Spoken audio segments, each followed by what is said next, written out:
Mwaka jana tulipata iftari kwa ukubwa zaidi, lakini mwaka huu ukubwa umezidi maradufu ya mwaka jana. Kwanza kipekee mimi ni washukuru wale wadau wangu wote, wadau wangu wanaonipa support. Unaweza kufanya jambo na watu wasikusapoti, lakini unaweza kufanya jambo watu wakakusapoti. Kwa mimi kipekee tangia niingie kuwa mwenyekiti wa serikali ya mtaa huu wa Mustafa, wallahi wa billahi taala na hapa kwa dini yangu ya Kiislamu, na leo ni mwezi 20 wa Ramadhani, na washukuru sana tena sana, hasa wale wadau wangu, wananchi wangu ambao nikitoa jambo mara nyingi wananisapoti. Mimi nichukue fursa hii, naamini kwamba Mwenyezi Mungu atawalipa mbadala kwa kile ambacho wanachokifanya.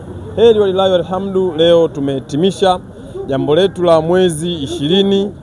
Tulikuwa tumeshatangaza hapo nyuma, tulikuwa tunafutulisha umma wa Waislamu pamoja na wenzetu wa Kristo ambao waliokuwa katika ibada hizi za mfungo, na bajeti yetu tulitegemea kufutulisha watu 600, lakini tuliongeza kidogo futari, lakini mmeona watu takriban 1000 na mpaka lifika kipindi hata mimi mwenyewe sasa nilioandaa lile jambo nilianza kuogopa.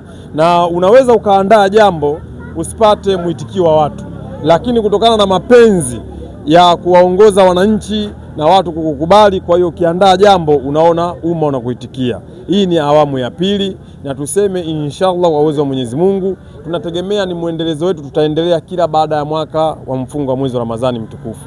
Leo mimi nipo nikiwa kama mwenyekiti wa mtaa, na naamini kwamba mtendaji wangu wa serikali ya mtaa yupo, wajumbe wetu wa serikali ya mtaa wapo, ndio mara nyingi tunafutulisha pamoja na jumuiya za chama. Mwaka jana tulikuwa na jumuiya ya umoja wa vijana, mwaka huu tumefanya na jumuiya ya wazazi, mwakani Mwenyezi Mungu akituweka hai tutashiriki pamoja na jumuiya ya UWT. Mwisho wa siku tutamaliza na chama. Kwa hiyo sisi tegemezi letu kubwa ni ushirikiano ndani ya ofisi. Hiki kilichofanyika hapa wala sikukifanya mimi peke yangu, nimekifanya kwa niaba ya viongozi wangu. Tumekaa kwenye kamati, tukayajadili, tukayapanga, tukaweka bajeti, mwisho wa siku tumekwenda kufanikisha jambo.